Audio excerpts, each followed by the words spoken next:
تو آپ طائف گئے ہیں، شاید وہاں کے 3 سردار تھے بڑے، اور یہ طائف اصل میں قریشی کا سمجھیے کہ یہ ان کا گرمیوں کا یہ صحت افزا مقام تھا۔ یہ تمام جو سردار تھے مکے کے، ان کی جائیدادیں وہاں تھی، باغات تھے، اور وہاں کے بھی 3 سردار تھے، تو شاید ان میں سے کسی کو اللہ توفیق دے دے۔ وہاں گئے ہیں اور صرف ایک ساتھ ہیں، حضرت زید بن حارثہ، حضرت ابوبکر بھی ساتھ میں نہیں، سائے کی طرح ساتھ رہنے والا بھی ساتھ نہیں تھا۔ وہاں جا کر جو آپ نے تینوں سے بات کی ہے، تینوں نے وہ باتیں کہی ہیں جو کلیجے کو چیر جائیں۔ تمہارے سوا کوئی اللہ کو نہیں ملا تھا رسول بنانے، جاؤ چلے جاؤ۔ ایک کہتا ہے فوراً چلے جاؤ یہاں سے، اس لیے کہ ہو سکتا ہے کہ تم سچے ہو تو کہیں میں تمہاری توہین نہ کر دوں، اور یہ بھی ہو سکتا ہے تم جھوٹے ہو تو جھوٹے کو میں منہ نہیں لگانا چاہتا۔ 3 دن کی یہ سختی، اور اس میں کیا ہو رہا ہے، اسٹریٹ ارچنز جو کہلاتے ہیں ہمارے ٹھوکرے گلیوں کے، انہیں اشارہ کر دیا ذرا ان کی خبر لو، اب وہ پتھراؤ کر رہے ہیں۔ جیسے ہمارے ہاں کوئی آ جاتا ہے، کوئی نیم پاگل یا کوئی اور کسی طرح کا مست قسم کا آدمی، اور اس کے اوپر چھوکرے چاروں طرف ہوں اور کچھ ستا رہے ہوں، یہ نقشہ تھا، اور طائف کی گلیاں تھیں اور محبوب رب العالمین تھے۔ ادھر سے پتھر آ رہے ہیں تو زید بن حارثہ رکاوٹ بن گئے، لیکن پیچھے سے آ رہے ہیں، وہ کیسے روکیں گے؟ پیچھے جاتے ہیں تو ادھر سے آ رہے ہیں۔ جسم لہو لہان ہے، خون رس رس کر زخموں سے جوتیوں میں آ کے جم گیا ہے۔ پھر وہاں سے آپ نکل کر گئے ہیں، ایک باغ میں تھوڑی سی پناہ لی ہے تھوڑی دیر کے لیے، جوتے بڑی مشکل سے اترے ہیں، خون جمع ہوا، اور وہ جو پھر دعا نکلی ہے آپ کے اس کلیجے کو چیر جانے والی ہے۔ اللہم الیک اشکو ضعف قوتی وقلت حیلتی وحوانی علی الناس، اے اللہ تیری جناب میں فریاد لے کر آیا ہوں، اپنی قوت کی کمی کا، اپنے وسائل کی کمی کا، اور لوگوں میں جو رسوائی ہو رہی ہے۔ الی من تکلنی الی بعید یتجہمنی او الی عدو ملکت امری، مجھے کس کے حوالہ کر دیا ہے؟ مجھے دشمن کے حوالے کر دیا جو چاہے میرے ساتھ کر گزرے۔ فریاد ہے کہ نہیں؟ بڑی زوردار فریاد ہے، بڑی زوردار، لیکن پھر مقام عبدیت کا ظہور ہوتا ہے۔ ان لم یکن علی غضبک فلا ابالی، اے اللہ اگر تو ناراض نہیں ہے، مجھے اندیشہ یہ ہو گیا کہ کہیں تو ناراض تو نہیں ہو گیا، کہیں تو نے میرا ساتھ تو نہیں چھوڑ دیا۔ اگر تو ناراض نہیں ہے تو مجھے کوئی پرواہ نہیں، جو ہو سو سر تسلیم خواہ میں جو مزاج یار میں آئے۔ واپس آئے ہیں تو مکے میں داخل نہیں ہو سکتے تھے، وہاں تو قتل کا فیصلہ ہو چکا۔ باہر ہی آپ نے ڈیرا لگایا، زید بن حارثہ کو بھیجا، فلاں شخص کے پاس جاؤ کہ تم اگر امان میں لے لو محمد کو تو محمد آ جائیں، انہوں نے کہا تو میری یہ پوزیشن نہیں ہے، میں قریش کے مقابلے میں امان نہیں دے سکتا۔ دوسرے کے پاس بھیجا، اس نے بھی کچھ ایسے جواب دے دیا۔ تیسرے کے پاس جب گئے حضرت زید مطعم بن عدی، اس نے کہا ٹھیک ہے میں امان دیتا ہوں محمد کو، وہ آ جائیں مکے میں۔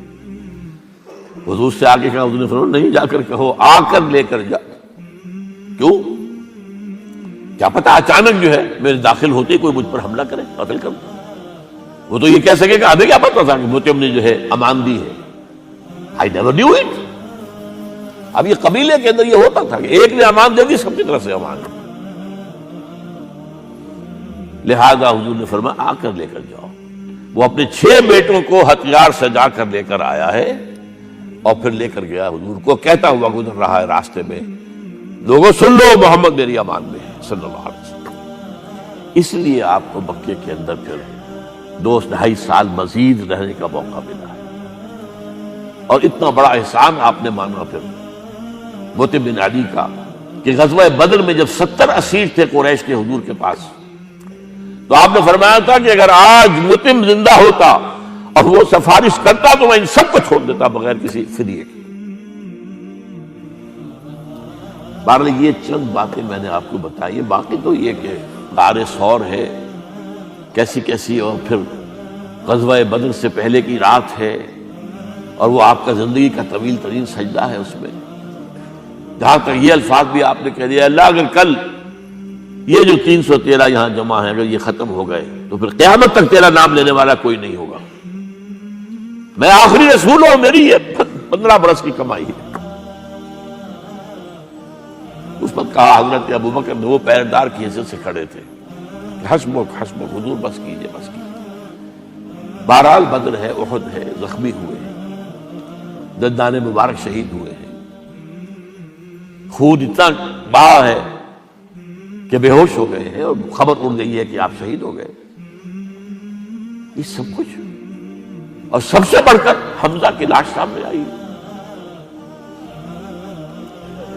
کیسی لاش، ناک کٹی ہوئی ہے، کان کٹے ہوئے ہیں، پیٹ چاک کر کے کلیجہ چبایا ہوا ہے، کس طرح برداشت کیا ہوگا آپ نے؟ اپنے اوپر طاری کر کے دیکھیں، یہ حمزہ کون ہے؟ چچا ہے، دودھ شریک بھائی ہے، خالہ زاد بھائی ہے، ساتھ کا کھیلا ہوا ہمجولی ہے، اور اس کی لاش ہے۔ جو قلب اطہر پر بیت رہی تھی وہ مدینے میں آ کر ایک بڑا ماحول بدلا ہوا تھا، تب وہ بات سامنے آ گئی۔ جب آپ مدینے واپس تشریف لائے ہیں تو ظاہر بات ہے کہ زیادہ انصار کے لوگ تھے جو شہید ہوئے تھے۔ بدر میں مہاجرین تو میرے خیال ہے 1/4 تھے نمبر کے اندر، 3/4 تو انصاری تھے۔ اسی طریقے سے احد کے اندر معاملہ، تو مختلف گھروں سے عورتوں کے بین کرنے کی آوازیں آ رہی تھی، اس لیے کہ اس وقت تک بین کرنا حرام نہیں قرار دیا گیا تھا، ممنوع نہیں تھا۔ آوازیں سن کر حضور کی زبان مبارک سے نکل گیا اما حمزہ تو فلا بواکی لہو، ہائے حمزہ کے لیے تو کوئی رونے والی بھی نہیں ہے۔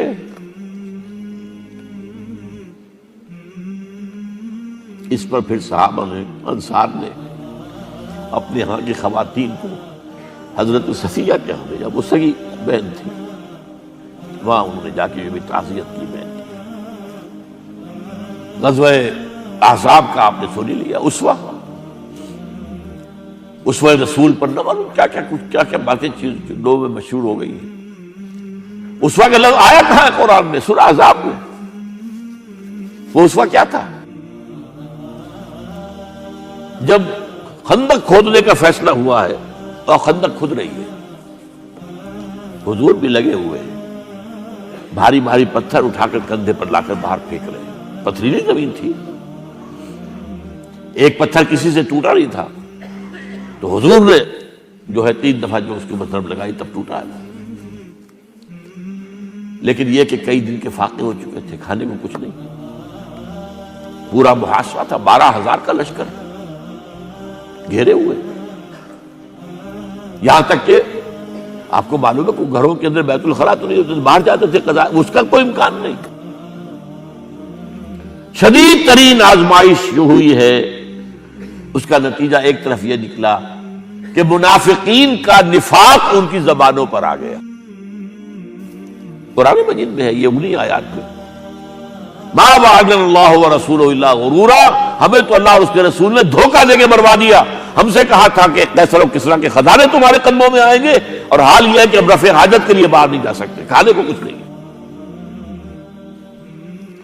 اس وقت کچھ صحابہ آئے ہیں حضور صلی اللہ علیہ وسلم سے، دیکھیے فاقے سے کمر دوہری ہوئی جا رہی ہے، ہم نے اپنے پیٹوں پر پتھر باندھے، چادروں کے ساتھ پتھروں کسا ہوا تاکہ کمر سیدھی رہے۔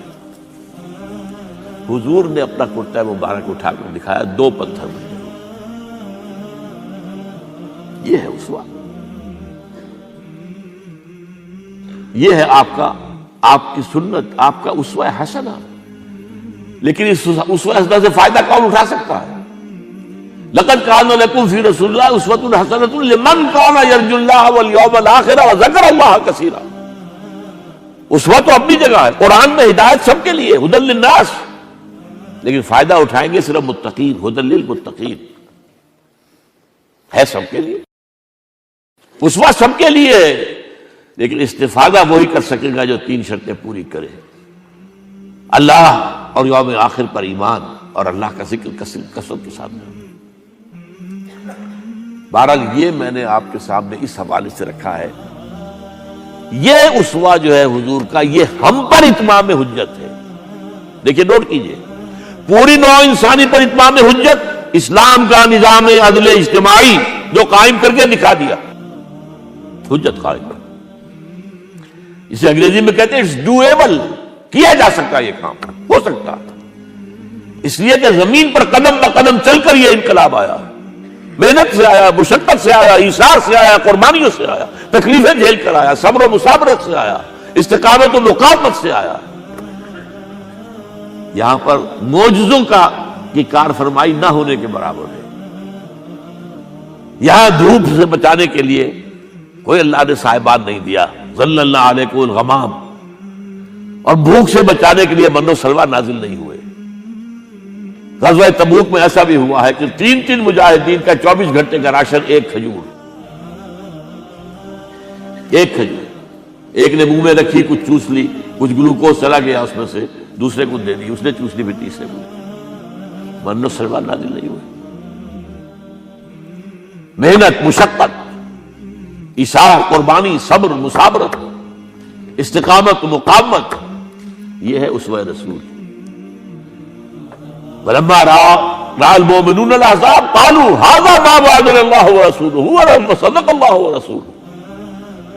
دیکھیے، ایک ہی سچویشن میں منافقین کا طرز عمل کیا ہے؟ ما وعدنا الله ورسوله الا غرورا. ہم سے اللہ اور اس کے رسول نے جو وعدے کیے تو دھوکہ پر مبنی تھے. سبز باغ دکھا دی ہمیں، اور اسی کو دیکھ کر کہہ رہے ہیں صحابہ هذا ما وعدنا الله ورسوله، یہی تو ہے جس کا وعدہ کیا تھا اللہ نے اور اس کے رسول نے. اس لیے کہ سورہ بقرہ میں آیت آ گئی تھی وَلَنَبْلُوَنَّكُمْ بِشَيْءٍ مِّنَ الْخَوْفِ وَالْجُوعِ وَنَقْصٍ مِّنَ الْأَمْوَالِ وَالْأَنفُسِ وَالثَّمَرَاتِ. یہ نہیں تھا کہ پہلے سے وارن نہ کیا گیا ہو. جو آئے، جو قدم بڑھائے، سوچ سمجھ کے آئے. لہذا انہوں نے کہا وَصَدَقَ اللَّهُ وَرَسُولُهُ وَمَا زَادَهُمْ إِلَّا إِيمَانًا وَتَسْلِيمًا. ان کا نفاق دل میں سے نکل کر زبان پر آ گیا اور ان کے ایمان میں اضافہ ہو گیا، ان کی سر تسلیم خم ہونے کی کیفیت کے اندر اضافہ ہو گیا. یہ کس لیے میں کہہ رہا ہوں؟ اب یہ موضوع وہ ہے جس پر میری مفصل تقاریر پہلے موجود ہے، اس لیے میں نے ٹچ نہیں کیا ہے. نمبر 1، قرآن کا سورہ کبریٰ یہ ہے، حضور کو بھیجا گیا 3 مرتبہ قرآن میں ہے تاکہ اللہ کے اس دین کو قائم کرے، غالب کرے. اور 5 دفعہ یہ ہے کہ آپ کو بھیجا گیا ہے پوری نوع انسانی کے لیے.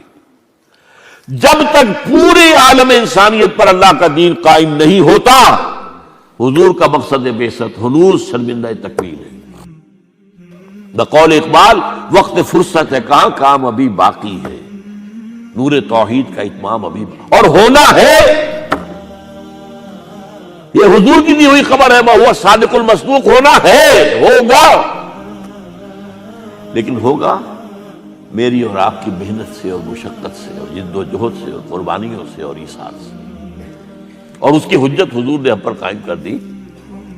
اگر میری ہڈیاں ٹوٹ سکتی ہیں، اگر مجھ پر فاقہ آ سکتا ہے، اگر شیب بنی ہاشم کی 3 سال کی میں نظر بندی کہہ لیں، قید کہہ لیں، برداشت کر سکتا ہوں، اگر میں اپنے پیٹ پر 2 پتھر باندھ سکتا ہوں، تم کیوں نہیں؟ محنت کرو، مشقت کرو. وہ اقبال نے جو کہا ہے غالب کی مدح کرتے ہوئے کہ فکر انسان پر تیری ہستی سے یہ روشن ہوا ہے، پرے مرغ تخیل کی رسائی تا کجا. کہ انسان کو اے غالب تمہارے وجود سے اور شاعری سے یہ اندازہ ہوا کہ انسان کا تخیل کا جو پرندہ ہے وہ کہاں سے کہاں تک پہنچ سکتا. وہی میں کہتا ہوں کہ سیرت النبی سے ثابت ہوا کہ انسان کے اندر اللہ تعالیٰ نے کتنی قوتیں رکھی ہوئی، انہی انسانوں کے ذریعے سے انقلاب برپا ہوا. محمد رسول اللہ والذین معہ اشداء علی الکفار رحماء بینہم. لہذا اور یہ بھی جان لیجئے یہ بھی وہ موضوع ہے جو بارہا گفتگو میں آ چکا. پاکستان اسی لیے بنایا تھا، اب اس لیے ہم نے کہیں نہیں کیا تو اس کے حصے بکھرے ہونے کے بھی اندیشے ہیں. یہ اپنی آزادی کھو دے اس کا بھی خطرہ موجود ہے. یہ اندر بھی بول رہے لوگ، باہر سے بھی جو ہے اندازے آ رہے ہیں. تاہم جب تک سانس تب تک آس. سیرت النبی کا اگر یہ سبق لے کر آج اٹھے کہ نمبر 1 آپ کی سب سے عظیم جو آپ کا احسان ہے نوع انسانی پر، جو آج کے انسان کی سب سے بڑی ضرورت ہے، ایک نظام عدل اجتماعی، system of social justice. Number 2 آپ کی اسوہ کا جو آپ کا تقاضا ہے، اسی کام کو، جو بھی آپ کا امتی ہے اگر حقیقی امتی ہے، اسی کام کو اپنا مشن بنائے. ہم تو جیتے ہیں کہ دنیا میں تیرا نام رہے. کہیں ممکن ہے کہ ساقی نہ رہے، جام رہے. حضور کا مشن لِیُظْہِرَہُ عَلَى الدِّینِ کُلِّهِ، اسے ہم اپنا مشن بنائیں، اس کے لیے کمر کسیں. کیا عجب کہ اللہ تعالی حالات کو بدل دے. ایک توبہ کی عام منادی جو اپنے معاشرے میں ہم کریں، اور توبہ میں یہ بھی شامل ہو منکرات حرام اس سے تائب ہو جانا. اور نمبر 2 اپنا تن من دھن اللہ کے دین کی غلبے کی جد و جہد کے لیے وقف کرنا. ان صلاتی و نسکی و محیای و مماتی للہ رب العالمین. یہ 2 سبق ہیں میری آج کی اس گفتگو کے. اللہ تعالیٰ میری اس بات کو آپ کے دلوں میں اتار دے اور یہ آپ کی زندگیوں کے اندر ایک انقلاب برپا کرنے کا ذریعہ بن جائے. اقول قولی ھذا واستغفر اللہ لی ولکم ولسائر المسلمین والمسلمات. الحمد للہ الذی ھدانا لھذا وما کنا لنہتدی لولا ان ھدانا اللہ. کل شکر کل تعریف اس اللہ کو سزاوار ہے جس نے ہمیں ہدایت عطا کی ہے. یہ بات کہتے ہوئے دلوں میں جھانک لیجئے، اگر آج آپ کی ہدایت میں کچھ اضافہ ہوا ہو تو خاص طور پر اس کے حوالے سے اللہ کا شکر ادا کیجیے. الحمدللہ الذی ھدانا لھذا وما کنا لنہتدی لولا ان ھدانا اللہ. اور ہم ہرگز ہدایت یافتہ نہ ہوتے اگر اللہ ہدایت نہ دیتا. ربنا لا تزغ قلوبنا بعد اذ ھدیتنا وھب لنا من لدنک رحمۃ انک انت الوہاب. پروردگار جو ہدایت تو نے عطا کی ہے اس پر استقامت عطا فرما. اے اللہ اب ہمارے دلوں کو کج نہ ہونے دے. تیرے نبی نے ہمیں بتایا ہے کہ تمام انسانوں کے دل تیری 2 انگلیوں کے مابین ہیں، تو جدھر چاہتا ہے پھیر دیتا ہے. اے اللہ ہمارے دلوں کو ایمان کی طرف، اے اللہ ہمارے دلوں کو جہاد فی سبیل اللہ کی طرف پھیر دے. ہمارے دلوں میں شہادت کی، موت کی آرزو اور تمنا پیدا فرما دے. ہمیں توفیق دے کہ اپنا تن من دھن تیرے دین کے لیے وقف کر دے. اللہم انصر من نصر دین محمد صلی اللہ علیہ وسلم من کانوا وحیث کانوا. اے اللہ اپنے ہر اس بندے کی مدد فرما جو تیرے نبی کے دین کی مدد کر رہا ہو، خدمت کر رہا ہو، خواہ وہ کوئی بھی ہو، کہیں بھی ہو. وجعلنا منہم، اور اے اللہ ہمیں بھی ان میں شامل فرما. واخذل من اعرض عن دین محمد صلی اللہ علیہ وسلم من کانوا وحیث کانوا. اور ان تمام لوگوں کو ذلیل اور رسوا کر دے جو تیرے نبی کے دین سے روگردانی کر رہے ہو.